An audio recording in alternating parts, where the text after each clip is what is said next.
Burson Audio is an Australian company that makes some excellent gear. Their stuff is usually on the expensive side, built out of metal and backed by some of the best warranty of any audio company.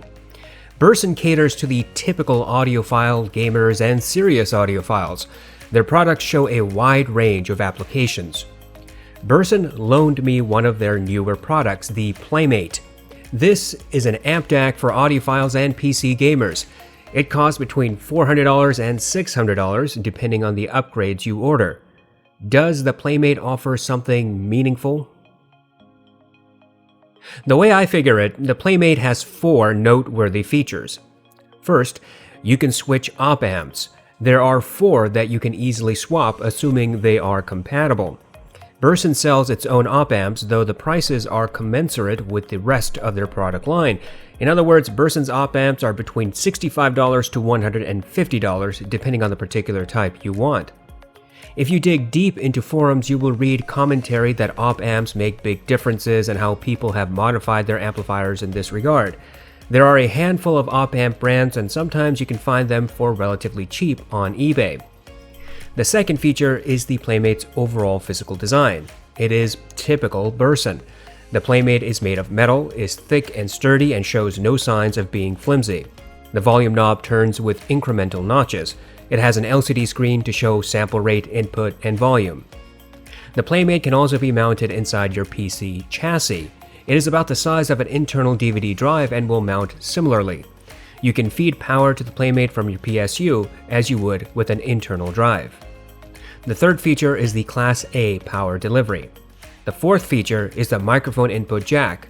This, obviously, might be useful to gamers and streamers. Overall, the Playmate has an excellent build. It is utilitarian, but sturdy. It is simple. This is a no-frills product. Burson said they used customer feedback to improve upon the Play, which was the predecessor of the Playmate. The original Play is now discontinued.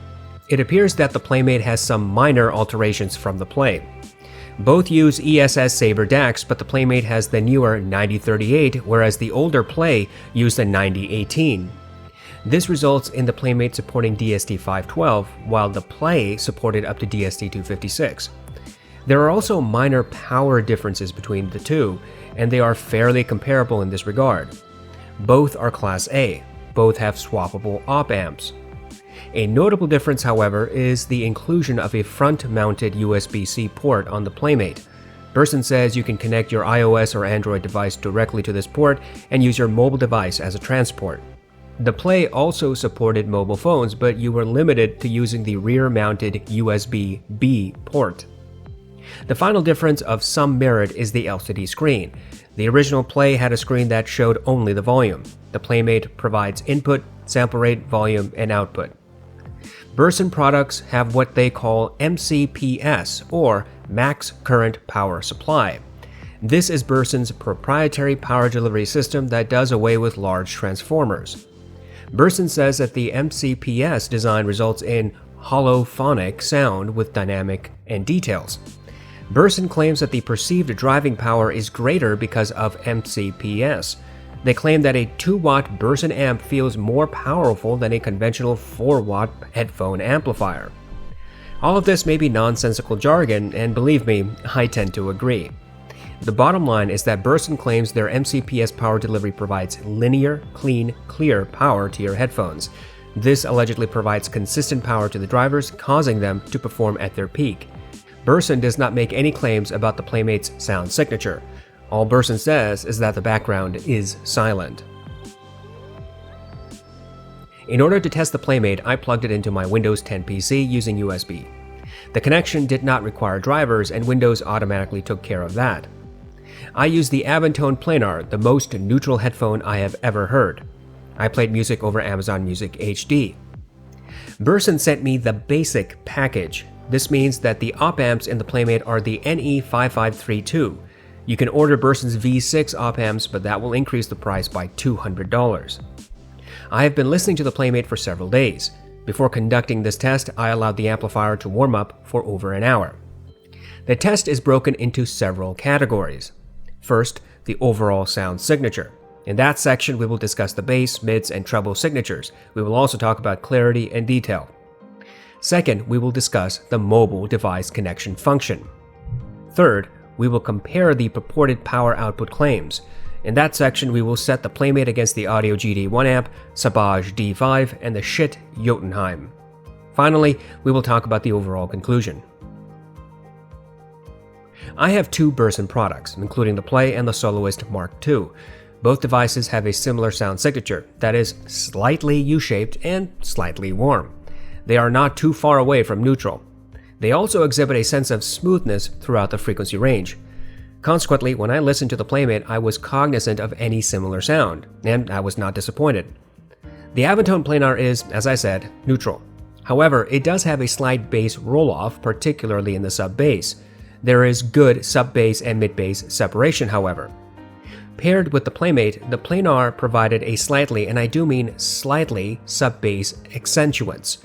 The reverberation in sub-bass was marginally longer than it is on true neutral amplifiers. There was slight melding of sub-bass and mid-bass. In Mountains by Hans Zimmer, the planar recreated the sub-bass rumble, and it was ever so slightly elevated above the planar's typical rolled-off presentation. The Playmate did not make the planar sound true neutral in sub-bass, however, and clearly the planar required EQ for this reason. All the instruments were slightly melded on this pairing. Nothing sounded peaky or harsh. Indeed, there was a sense of smoothness throughout the song. The organ, when it cut through the mix during the crescendo, was not peaky. It melded with the other instruments and seemed a little recessed. Mid-bass impact was the same as I have heard it on the planar using neutral amps such as the Rupert Neve, the Sabage D5, and the RME 80i2. In this regard, the Playmate is natural. The melding of sub-bass and mid-bass is obvious when there is a drum-heavy song such as Conquer by Overwork. The drums have a slightly longer decay than what the planar would otherwise provide, though that difference is not significant. What is apparent is that when a song calls for hard bass impact, the Playmate and planar combo works to deliver that for the most part. For example, in Bim Bam Smash from the Bourne Supremacy soundtrack, this combo delivered the hard-hitting, jarring drum impact at 1 minute and 15 seconds into the song. I achieved a similar result when listening to the Japanese drum band Kodo. In their song Irodori, there are several different drums with their unique characters. The planar and Playmate combo delivered accurate, true tonalities. The impact was always hard and precise. The mids are very smooth on the Playmate and planar combination. Sibilance is slightly rolled off with the Playmate, and songs become quite pleasant to listen to. In Orla Gartland's song Why Am I Like This, there is natural grain and sibilance recorded into the track. The planar on neutral amp DACs reveal Orla's sibilance without accentuating it. However, on the Playmate, Orla's sibilance is rolled off. It sounds as if it has noticeably less energy than it should, though it is far easier to listen to as well. The natural grain in the song is mostly retained, though there is marginal recession here as well. Drums, guitars, pianos all sound natural, full, and accurate.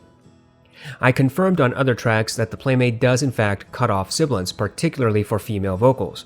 The energy in that narrow frequency is blunted, resulting in a remarkably smooth presentation.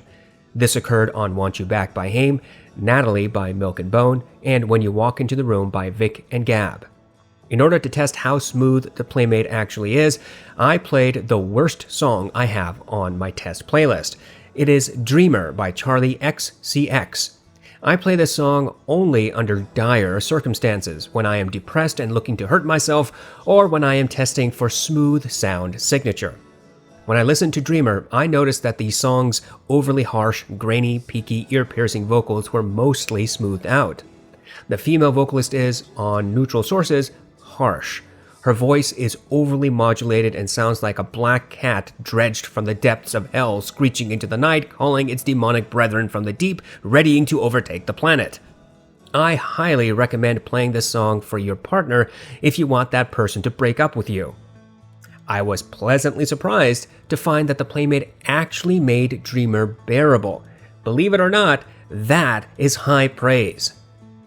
Treble energy is fairly neutral. I listened to Scherzo for X-Wings, several jazz tracks with saxophones and bagpipes. I really put the Playmate through its paces. In Scherzo, the brass and horns had accurate timbre and energy. Nothing sounded harsh or peaky.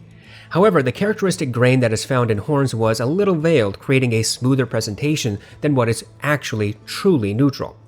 Nevertheless, I never felt as if any instrument in the recording was lacking in energy or was inaccurate. Saxophones always sounded true.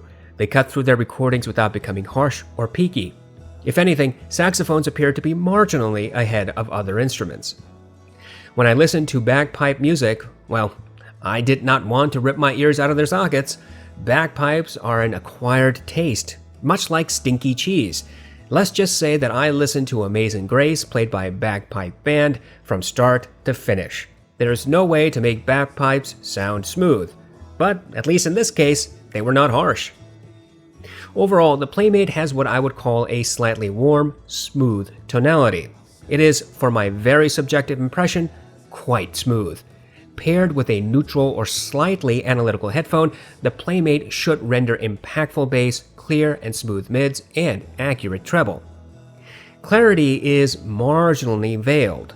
In other words, the bass tends to meld between sub-bass and mid-bass, and there is additional reverberation that melds into the mids. This does not cause any muddiness, but does create a more full presentation. In comparison, the Monolith THX Desktop or Portable provide a leaner sound signature where instruments have a little more separation, transients is slightly faster, and there is just a little bit more obvious detail.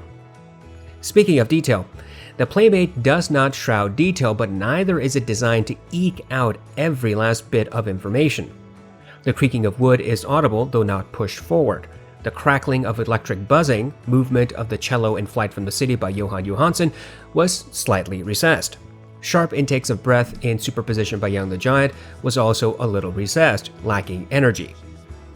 I found a video on YouTube that recorded various gunshots from a video game. The video is linked below. I listened for 4 minutes as the gamer alternated among weapons, loaded and reloaded, and fired various ammunition. I heard the reload sounds clearly, and each weapon fired sounded different. I switched to the RME ADI2 DAC and listened to the same video. I volume matched. It was abundantly clear that the RME provided more clarity and more sharp energy. Reload sounds were sharper and clearer, as were the gunshots. In comparison, the Burson was marginally more muffled, and the gunshots were not as sharp. My impression of detail is that the Burson does provide an average amount of it, though its presentation could be a little bit clearer. The music and games you play along with your headphones will have a meaningful effect in this. A USB-C port on the front is a good option. It allows users to pair their smartphones and some DAPs.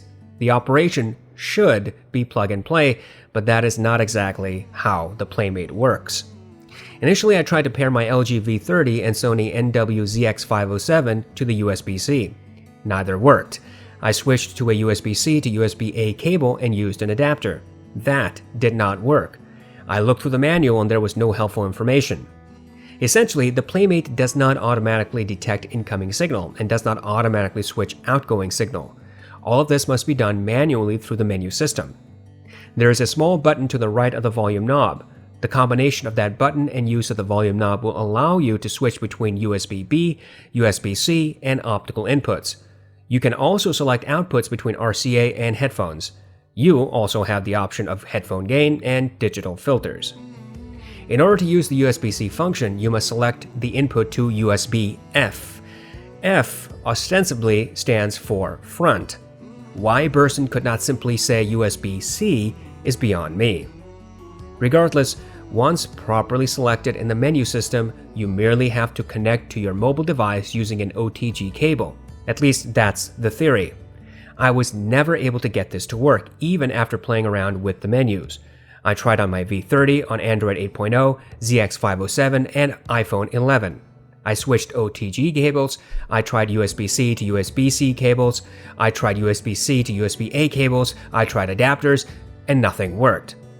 I read at least one other similar complaint online, and the solution was to use an adapter. That obviously didn't work for me. I contacted Burson and asked if there was a solution. They said that the Playmate ships with a USB-C to USB-A adapter, and I should try to use that. My package, however, did not include such an adapter. I'm not sure what the problem is, but I simply cannot use any mobile device I have on the USB-C. This is unfortunate.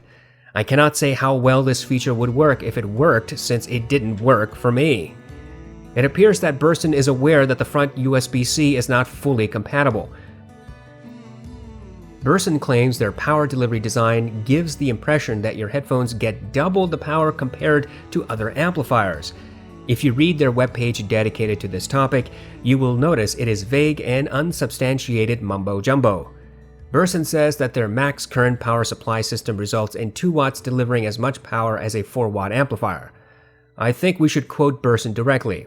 They say, "The resulting sound has a much higher perceived driving power, which means a 2-watt PC Burson Fun feels more powerful than a conventional 4-watt PC headphone amplifier." The key word is perceived, which is a cheap alternative to actual measurements.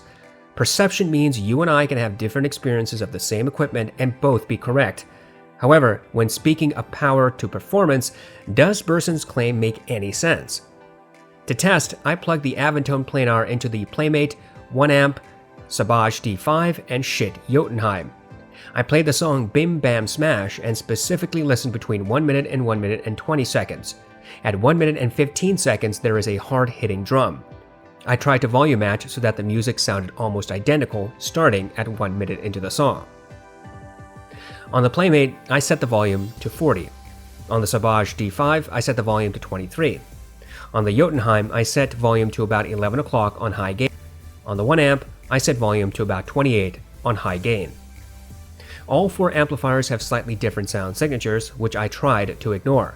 The only thing I concentrated on was the drum impact. All 4 rendered the drum nearly identically. It appeared that the 1-amp provided marginally more impact than the others, but that could be due to imperfect volume matching. Ultimately, I cannot discount Burson's claim that someone might perceive more power to the headphones, but in this test, I can say whatever differences existed were so minor that they were inconsequential. You might argue that if we listen to different songs or use different headphones, the perception might be greater. That is certainly true, but the mere fact that you use different tracks or different headphones is not proof that Burson's marketing is accurate. Ultimately, I think what Burson is trying to convey is that their Class A circuitry provides the same amount of current at 2 watts as a non-Class A amp would provide at 4 watts. Whether this makes any real difference is questionable. I tested the Playmate on the Beyerdynamic T1 2nd Gen, Modhouse Argon, and the 600 ohm variant of the DT880. The T1 is a 600 ohm headphone. The Playmate seemed to drive the headphones well enough. I found no real oddities in the headphone's performance, however, I did notice that the T1 was not as clear as it should have been. The bass was not as impactful as I have heard it with other sources. In fact, I got the impression that the T1 was not getting sufficient power for peak performance.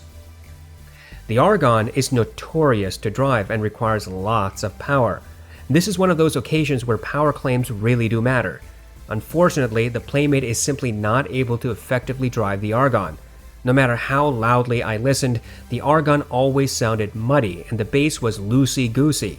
Instead of the tight, impactful bass that the Argon is known for, I heard muddiness and a lack of bass definition. For the DT880, well, just forget about it. Yes, the Playmate does drive these headphones, technically, but the clarity, bass impact, and resolution are missing.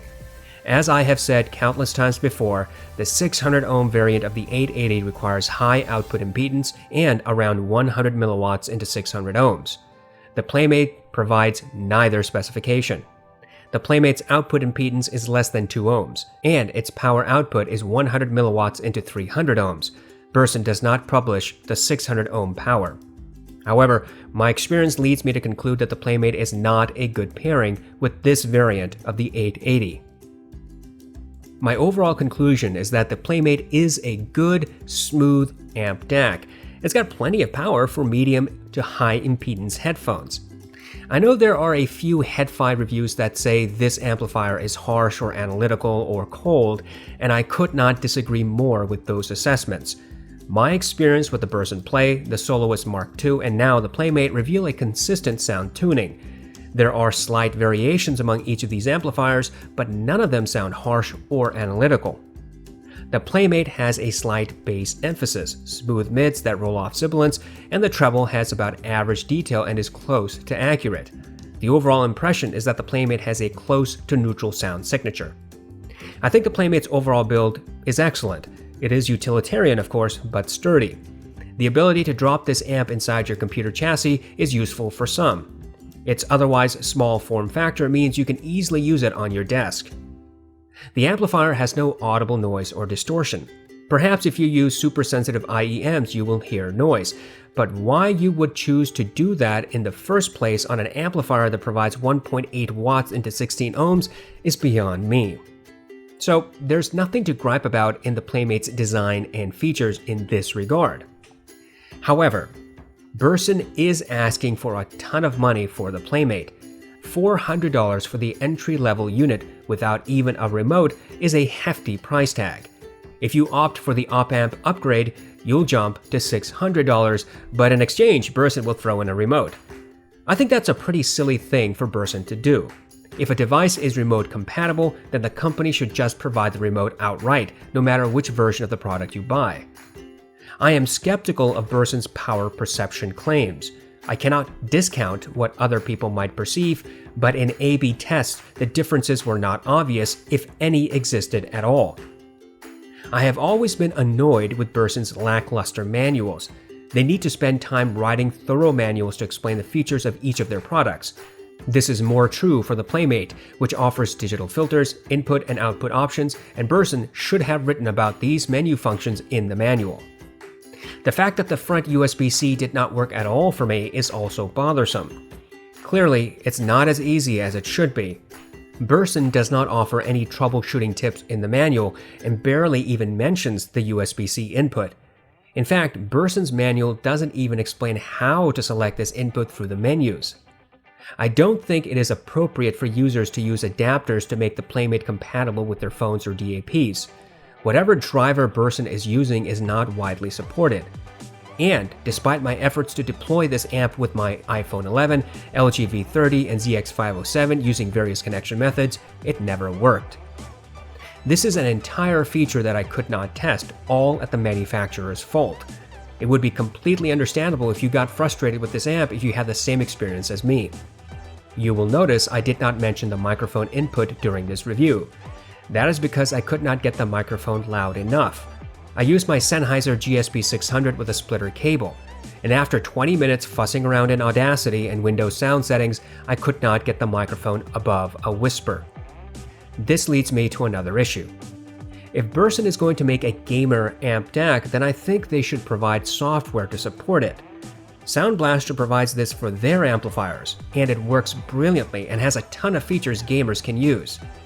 The fact that Burson has nothing at all to address this leaves me to think they're not really serious about the microphone function. Indeed, the microphone input does not provide phantom power, so you can forget about using a wide range of microphones. And since there is no way to adjust microphone gain on the amplifier itself, you're stuck with whatever Windows lets you do, which isn't much. So, I think you have a tale of two different amplifiers. On the one hand, the Playmate is a respectable amp DAC that provides a neutral-ish sound and decent power for most headphones. It has a form factor that is suitable for most people, I think. On the other hand, the dodgy USB-C and microphone inputs leaves me a bit frustrated. These features seem underdeveloped. Perhaps you will have a vastly different experience than I did. Your microphone and mobile device might work without trouble, but mine did not. Ultimately, we have to decide what this amplifier brings to the table for the $400 base price.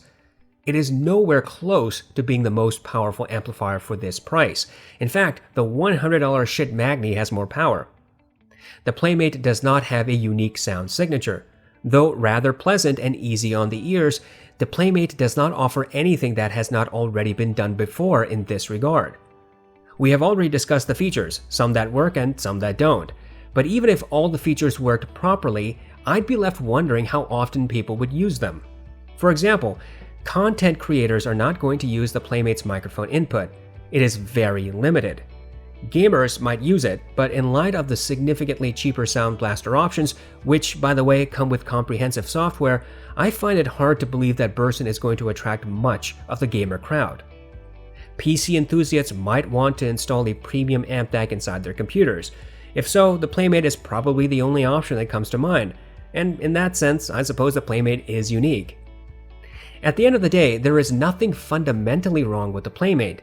It does things competently and effectively, except for the USB-C and microphone, at least in my usage. But I cannot fathom ever recommending a $400 base price amp DAC unless that product does something meaningfully different. You might say that the ability to change op amps is good reason by itself, but I would disagree. I have changed op amps in amplifiers and the differences are minor. Op amp alterations are another audiophile hype concept that doesn't do nearly as much as vocal enthusiasts say. Op amps may be cheap or expensive depending on the type you get. Bursons are expensive. So while you're experimenting with op amps trying to find a different sound signature by marginal degrees, you will be wasting money that could otherwise be saved for more meaningful purchases, like different headphones, a DAP, or simply your kid's college fund. I think you can see where I'm going with this. The Burson Playmate is hardly value. If you like what it offers, then I don't think you will make a big mistake buying it. But if you're still searching for an affordable amp DAC, there are a lot of other options that might suit you better. If Burson was selling the Playmate for $250 to $300, then I think I would probably be more supportive of this product. But it's already far too expensive in a field that has excellent options for cheaper. One thing I will admit is this: the Playmate, if taken in totality, is a unique product. It is in its own niche. And if that's what you want, then the Playmate is likely one of very few options in town.